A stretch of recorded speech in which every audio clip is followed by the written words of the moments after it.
Hi all, Hipper here. Today I am taking a pretty thorough in-depth look at Yamato and which commander I think goes best with the ship.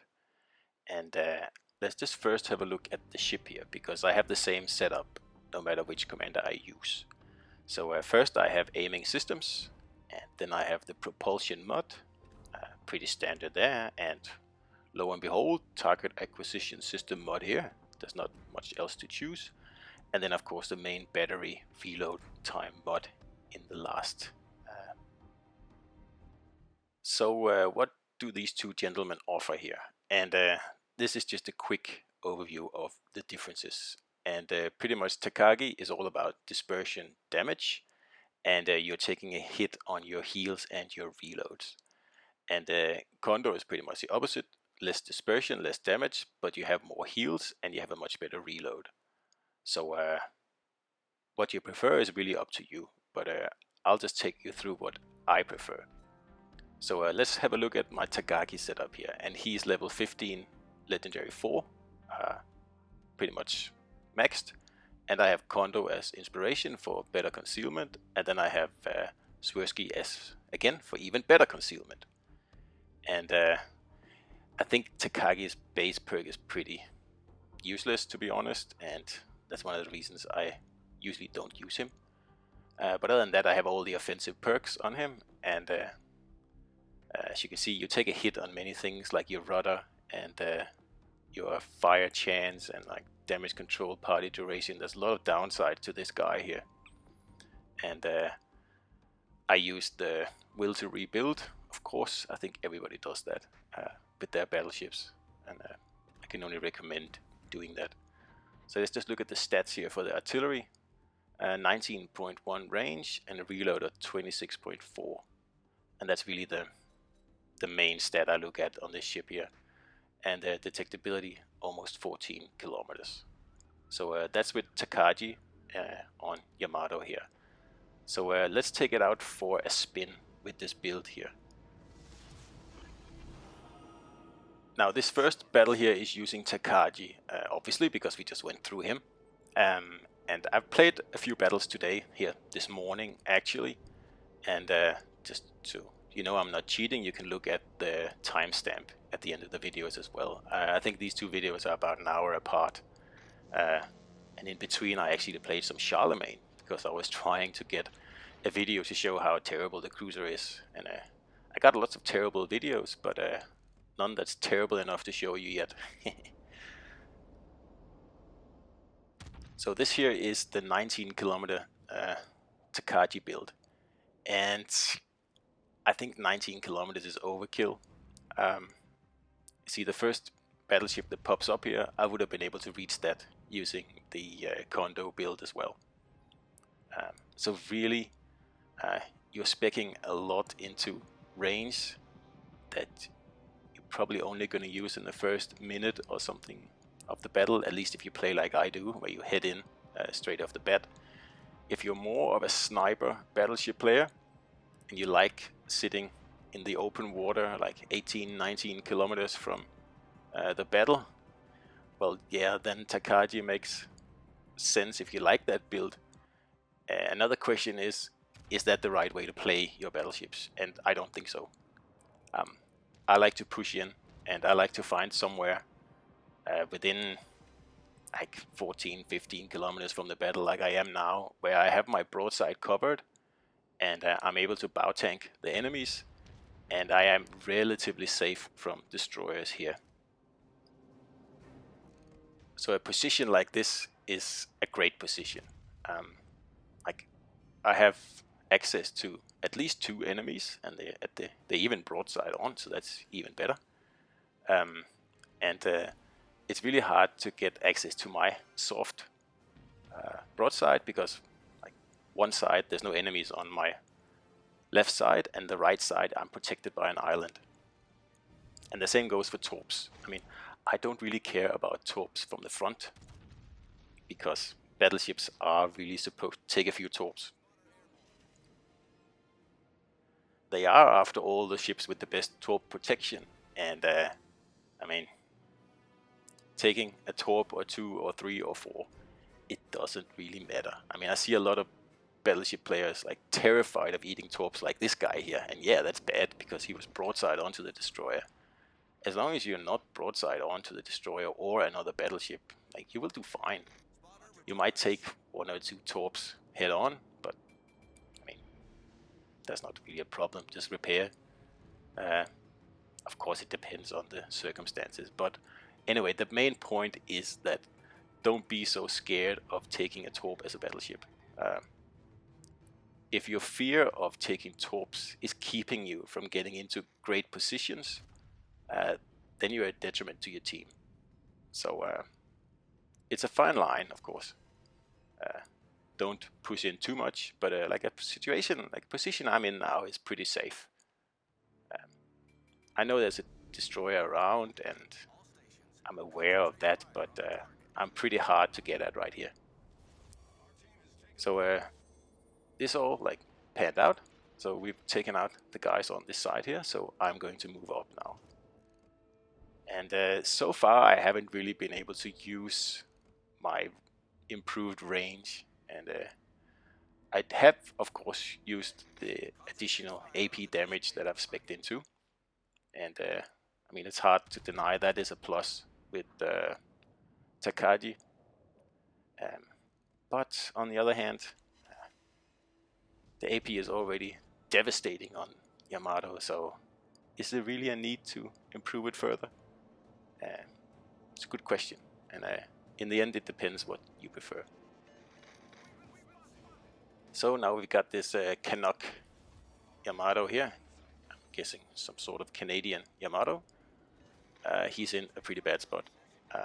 This flank has fallen over here, and no matter what he does, he's going to show broadside to somebody. So I just gotta get rid of this cab here. Don't want that to get any funny ideas of heading this way. So I'm also keeping in mind now that that Khabarovsk right there I will have to deal with as soon as I get around this island here. So of course I'm not forgetting that, but I'm also not starting to chase him down. I want to get at the softer parts of the enemy here, and there's no better way of doing that than just getting over the middle line of the map and just hitting at those broadsides that will inevitably be presented here. Now, because I don't have Kondo on for this battle here, so my reload is 4 seconds slower, I am getting all 3 guns in action here. With Kondo, I probably would have just gone with the 2 front guns. Actually, I don't know, but it is a difference. And this guy is just ripe for the picking, and we are going to get a 72,000 salvo here. Very nice. I'm not going to deny that. I think it's one of the highest salvos I've had in Yamato, except for the test round where you were facing other Yamatos all the time and you could get like 300,000 damage, which is like crazy. But in normal battle, one of the largest, I think. So this has been a very decisive battle, this one here, and that's really what battleships are for. What it's all about is hitting those broadsides when they are presented, and of course make sure you are within range to do that. And I find that Yamato at more than 17 kilometers, the dispersion becomes very wobbly, and I am seriously doubting that it's worth speccing into range beyond that, beyond 17 kilometers, 18 maybe. Like what I have now, 19 every time I shoot at a ship at 19. Like the dispersion is just like noticeably worse. And you're giving up a lot of other cool stuff to get that range. And like I said before, how often are you actually 19 kilometers from the enemy? It's not very often. At least not the way I play. And I mean, if you're sitting, like I said before, 19, 20 kilometers away from the enemy and like playing a pure battleship sniper build, I don't think that you are playing the ship to its fullest. I think battleships should be played from like probably 17 kilometers to 15 kilometers. I mean, that's when you have the best accuracy and the best penetration, apparently. Of course, closer is even better, but that range is the sweet spot, at least for my my Yamato build, I think, especially with Kondo. So we are nearing the end here, and this Bismarck here is nice enough to show broadside, so we'll take advantage of that, of course. And another thing I just want to point out here is that, yeah, you get better dispersion with this guy here, but like, I think Yamato is really, really accurate as it is, and I'm having trouble seeing the improvement. I see the improvement in damage, obviously, but the dispersion, I don't know. Especially when you have 4 spotter planes. When you really need that dispersion, you just pop up a plane and, yeah, pretty much a guaranteed citadel in the ship. So, like, if you take the sum of that, like all the range you're speccing into, you can't really use it. At least I can't because of the way I play. And the improved dispersion is also a little bit hard to see. Then that's the reason I usually go with Kondo when I play Yamatos, because I push in and I find a good spot like I showed before, and then I keep pushing from there. I don't really snipe from super far away. Of course I snipe, but not from 20, 19 kilometers away. That's just not feasible in my opinion.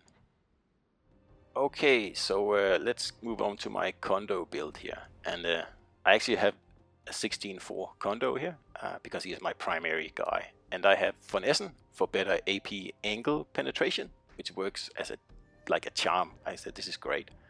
And I have better reload because this is primarily a reload build. And of course Kondo's base perk is very useful already there. And a better reload again, better torp detection range, and less range. But that's okay, I can live with that. Like I said before, I like to push up, so range is not really a problem for me. And again, less fire chance, and again I take a hit on the damage control duration, but yeah, so be it. Better repair party and more HP recovered, and the most important thing here, you get another 2 repair charges. I mean, that is a massive plus, and it's hard not to recommend picking this build here, especially in combination with Will to Rebuild. So let's just have a look at the stats here.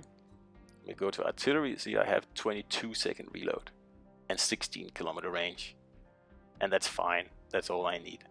And I will say that a 22-second reload on a Yamato battleship with 18-inch guns, I think that is borderline overpowered and just a little bit disgusting.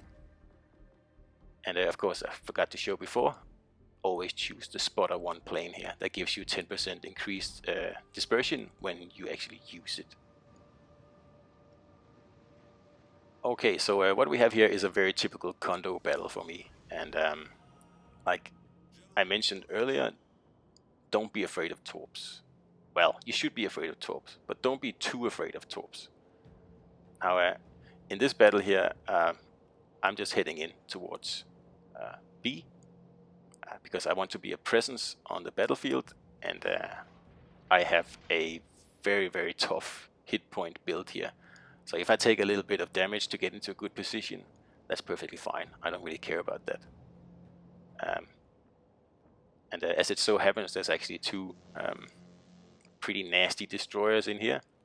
But if you time your approach, and you know how long the battleship takes to turn, and you use that island there in the middle as a kind of defense, so at least you know you have one angle where torps cannot come from, then you can protect your broadsides from torps pretty well, I think. Like, I do eat a few torps here, but it's well worth it. Now, had there been some juicy enemies available here, I would have probably stuck around at this point here. But since everybody's going into hiding and not really challenging me at all, that means I can push forward. And as long as you don't overextend in a battleship, which is actually pretty hard because they're so slow, pushing forward is generally a good idea, as long as you can keep your broadsides safe.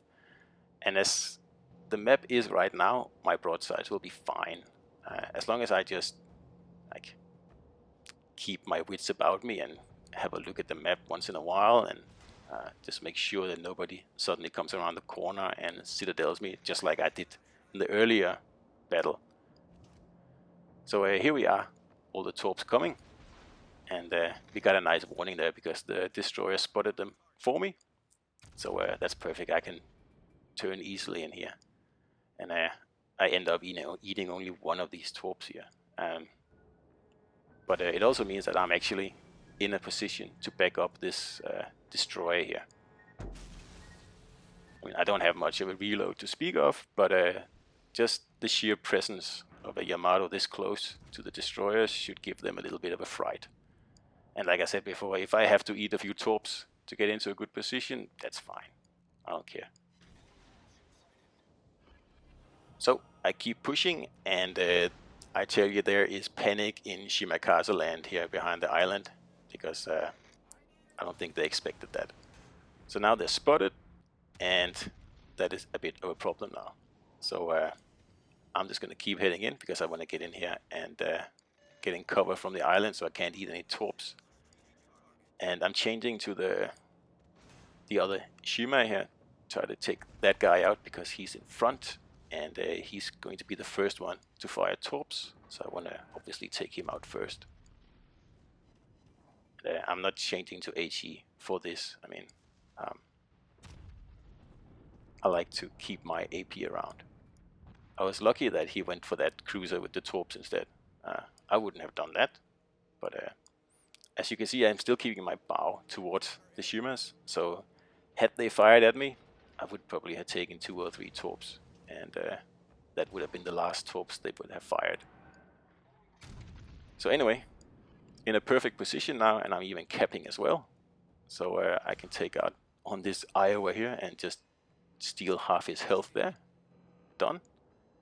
And I can tell that he's heading for that island in front of me to pretty much hide and be not very useful to his team. Like, that's a general thing.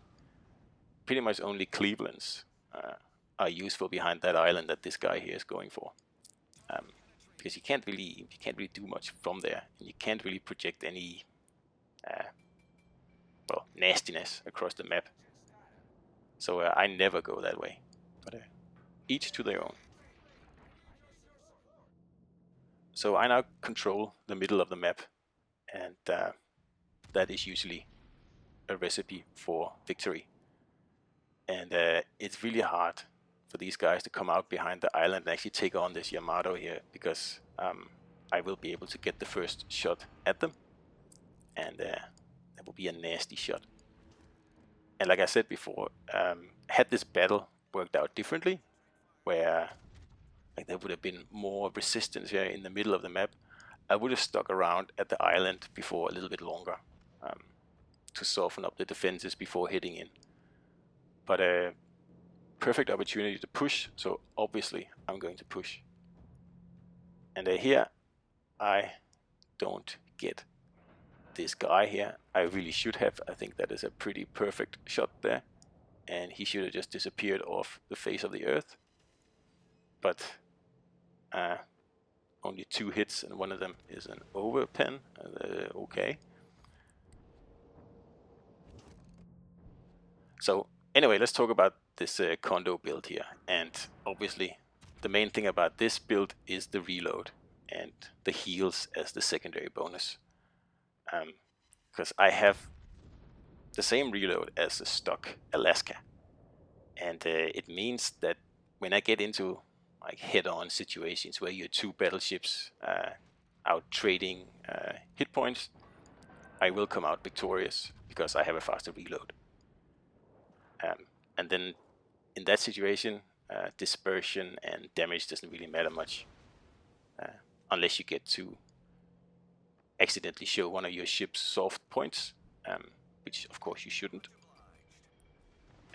So I really enjoy this fast reload build here. I think it suits my playstyle perfectly, and I do well in both Kondo and Takagi builds, but I much prefer Kondo because you have better damage output, unless the enemies are running away, like far away. But if they do that, you can just cap and usually win the battle anyway, unless it's capture the base, of course. So I choose reload over precision and damage on my Yamato because, well, it's already so powerful, and having those guns fire every 22 seconds, it's hard to it's really hard to think of anything more fun, actually. Things. So pretty much the key to how I play Battleships is I push up as far as I can until it's safe.